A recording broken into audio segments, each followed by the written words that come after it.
आमतौर पर जब सुपारी दी जाती है तो सुपारी देने वाला और सुपारी लेने वाला एक काम करता है, और वो ये कि किसकी सुपारी ली गई है। एक मुहावरा भी है कि सुपारी उसके नाम की निकली।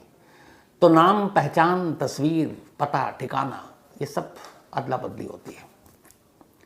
लेकिन अगर कोई सुपारी दे और सिर्फ ये कहे कि ये फलाना घर है या ये जगह है और इस घर के अंदर इतने लोग हैं, और बस तुम्हें सुपारी दी और घर में जाओ और जितने भी लोग हैं सबको मार डालो, तो ऐसी सुपारी का हश्र क्या होता है।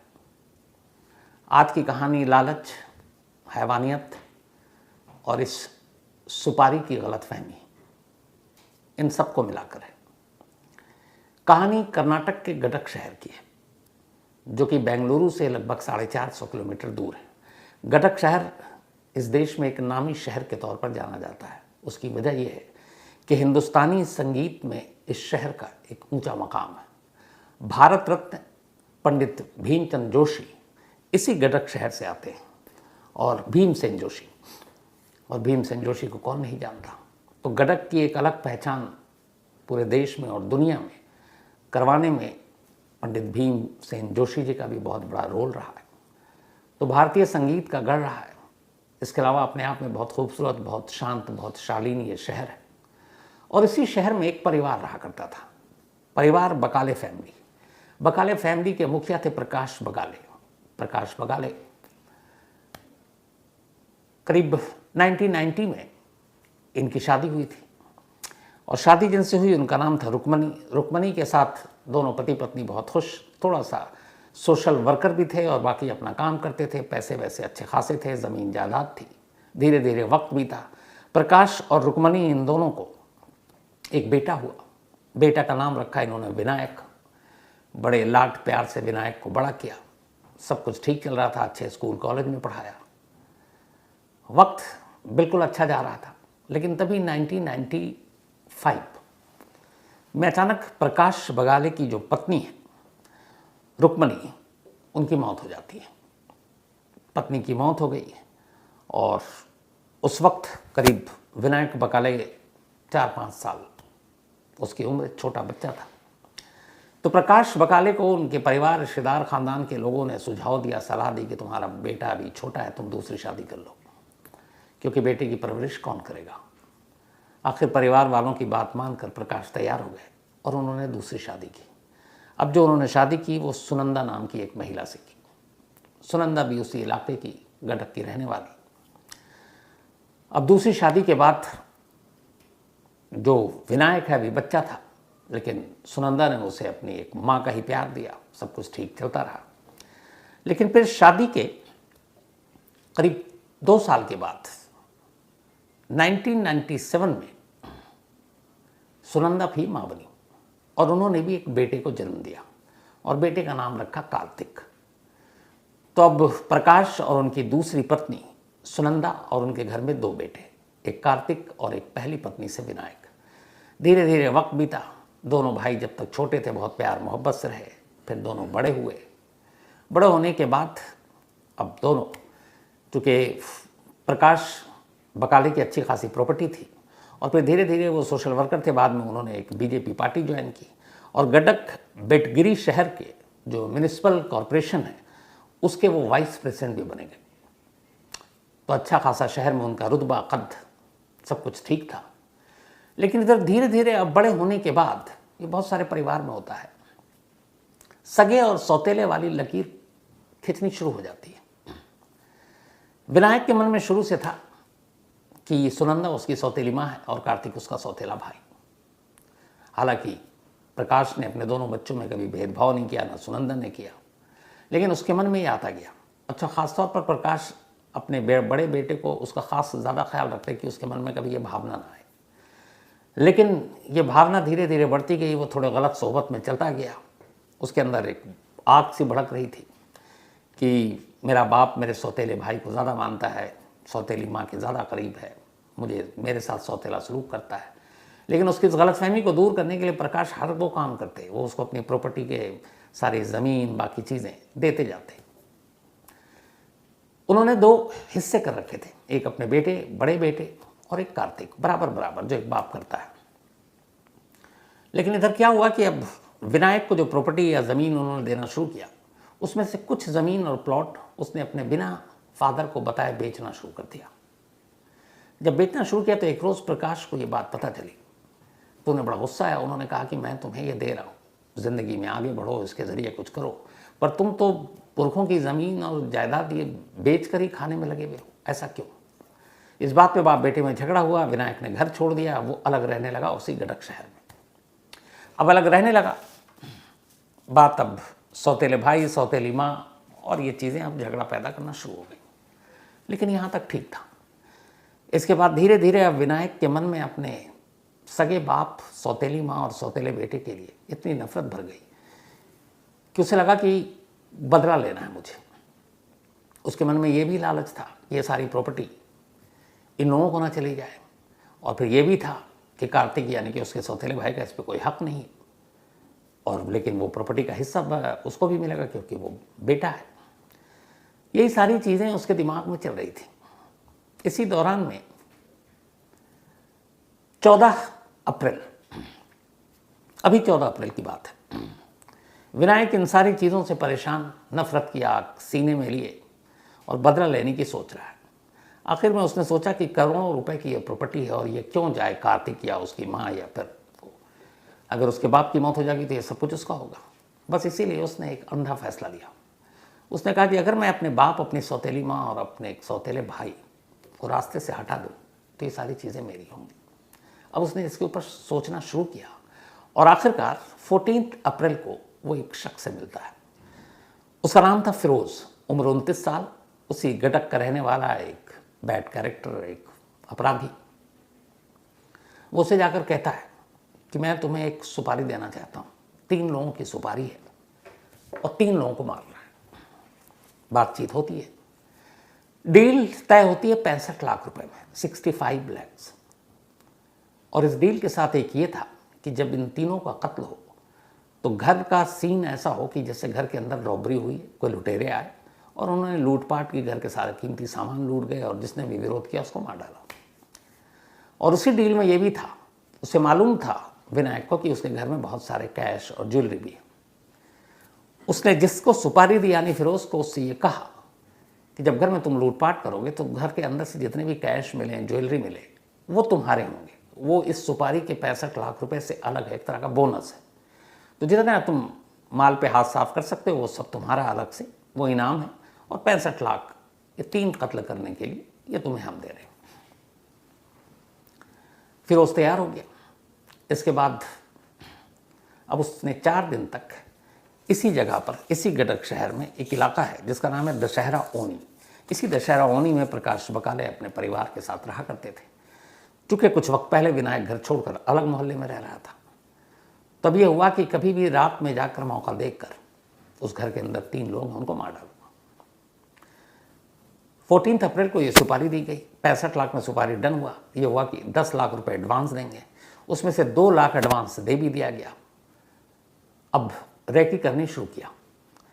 फिरोज ने इसके लिए अपने 6 और साथियों को शामिल किया। उसने कहा कि एक घर के अंदर 3 लोग हैं, 3 पे काबू पाना मुश्किल होगा, तो 1-2 लोगों का काम नहीं है।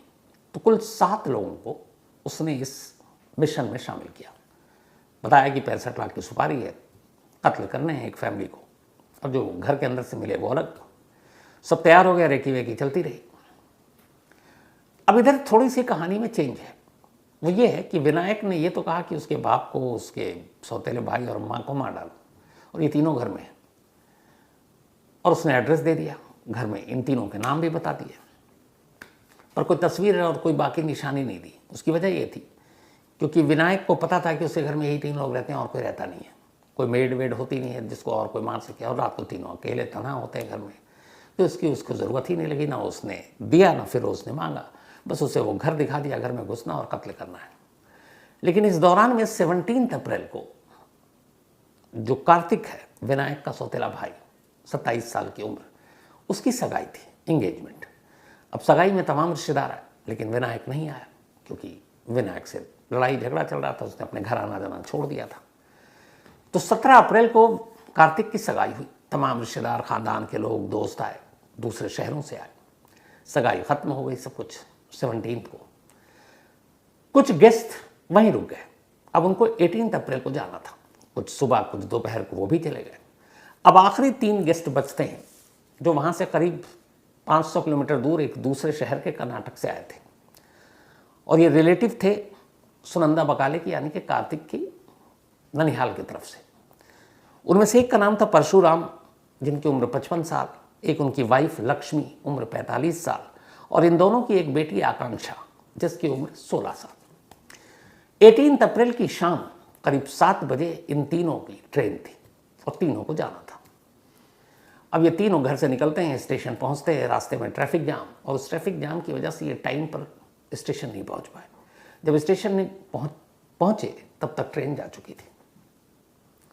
वापस तीनों घर लौट आते हैं, जब अगले दिन जाएंगे घर पे भी पता चलता है, वो कहते हैं कोई नहीं, अगले दिन का रिजर्वेशन करा देते हैं, नेक्स्ट से चले जाना। और ये रात को ही करीब 8 साढ़े 8 बजे घर लौट आए। अब उस घर में 18 अप्रैल की रात को 6 लोग हो गए। एक प्रकाश बकाले घर के मुखिया, उनकी बीवी सुनंदा और उनका छोटा बेटा कार्तिक, ये 3, और इन 3 के अलावा परशुराम, उनकी वाइफ लक्ष्मी और उनकी बेटी आकांक्षा, क्योंकि इनकी ट्रेन छूट गई। अब ये उसी घर में सो गए। इन सारी बातों से उधर विनायक अनजान है, वो अपनी दूसरी जगह पर है, और शाम को ही उसको बताता है फिरोज कि आज ही रात हम घर पर हमला करने जा रहे हैं। वो कहता है ठीक है।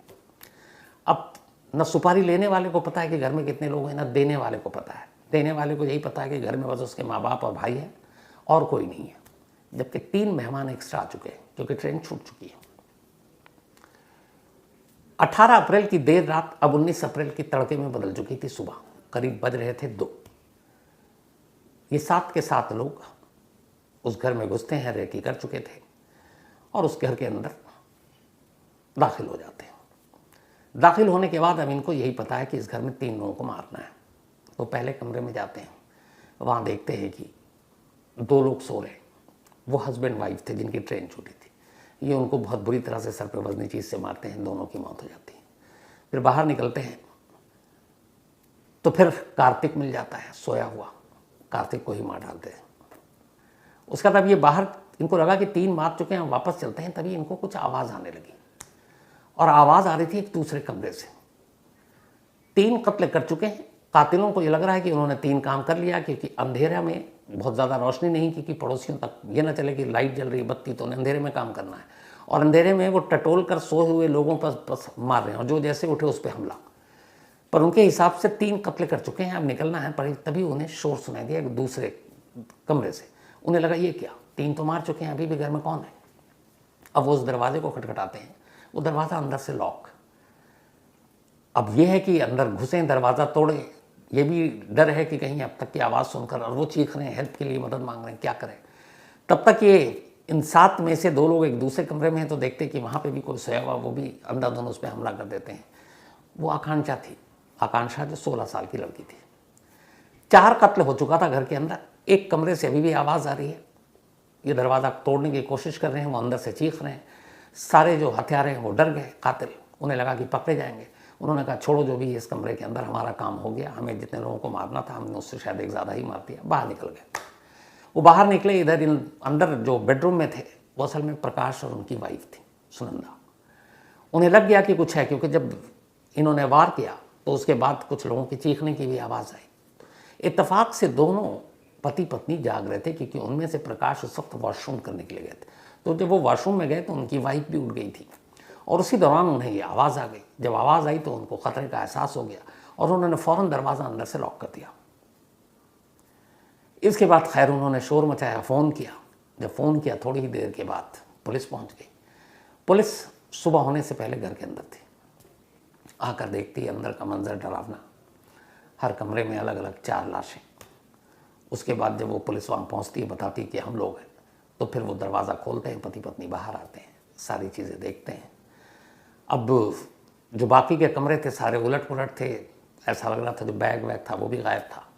तो लुटेरों का ही काम है। पुलिस ने यही मामला समझा कि शायद सगाई वाला घर है, जेवर होंगे, मेहमानों के सामान, कैश होगा। तो पुलिस ने भी लूटपाट के तहत मामले की तफ्तीश शुरू कर दी।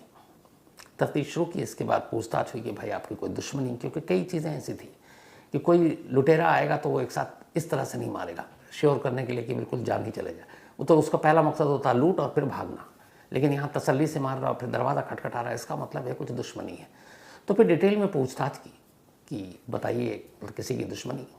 तो उसी पूछताछ में पिता और माँ दोनों ने अपने बड़े बेटे विनायक का नाम लिया कि कुछ वक्त पहले ही उससे झगड़ा हुआ प्रॉपर्टी को लेकर और उसके बाद वो अलग हो गया और उसकी सोहबत अच्छे लोगों में है नहीं। अब चूंकि सगाई में भी बेटा नहीं था बड़ा, पुलिस को डाउट हुआ। अब पुलिस ने विनायक के मोबाइल को सर्विलांस पे लगाया और उसके सीडीआर निकालने शुरू किए, और इधर विनायक को ये बात पता ही नहीं है। जब सीडीआर निकाला तो उसमें से कई नंबरों में से पुलिस को 2 नंबर मिले ज़ीरोइन, और उनमें से एक नंबर जिस पे इस इंसिडेंट की रात भी बात हो रही थी, वो नंबर जब पुलिस ने टटोला तो देखा ये तो फिरोज़ का है, जो कि एक बीसी है, बैट मतलब जो वांटेड होते हैं, क्रिमिनल होते हैं। तो अब जैसे फिरोज़ का नंबर विनायक के मोबाइल में दोनों की बातचीत, पुलिस का माथा ठनका, पुलिस पहुंचती है विनायक के पास, उसे पूछताछ के लिए बुलाती है, इधर फिरोज़ के लिए टीम लगाती है। उसके नंबर के ज़रिए फिर पता चलता है कि वो कुछ लोग महाराष्ट्र की तरफ हैं जो बातचीत हो रही थी, फिर गोवा की तरफ है, कुछ कर्नाटक में है। तो आखिरकार पहले फिरोज़ पकड़ा जाता है। जब फिरोज़ पकड़ा जाता है तो अपने बाकी साथियों के नाम बताता है। जो फिरोज़ ने ये सारा काम किया था बाकी 6 लोगों के साथ मिलकर किया था। फिरोज़ की उम्र 29 साल, उसका एक साथी ज़ीशान 24 साल, साहिल अशफाक 19 साल, सुहेल अशफाक 19 साल, सुल्तान जिलानी 23 साल, इसके अलावा महेश जगन्नाथ 21 साल और वहीद लियाकत 21 साल। ये 7 लोग थे। इन 7 को अलग अलग इलाकों से पकड़कर महाराष्ट्र और गोवा के इलाकों से और कर्नाटक से लाया गया। उसके बाद इनसे पूछताछ हुई।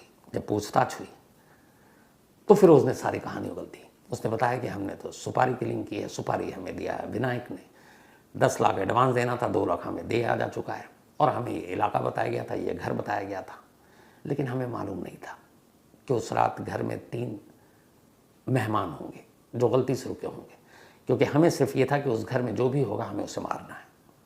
और अगर वो दरवाज़ा खुल जाता उस वक्त या खुला होता तो प्रकाश और उनकी वाइफ सुनंदा की भी मौत तय थी, यानी फिर उस घर से 6 लाशें निकलती।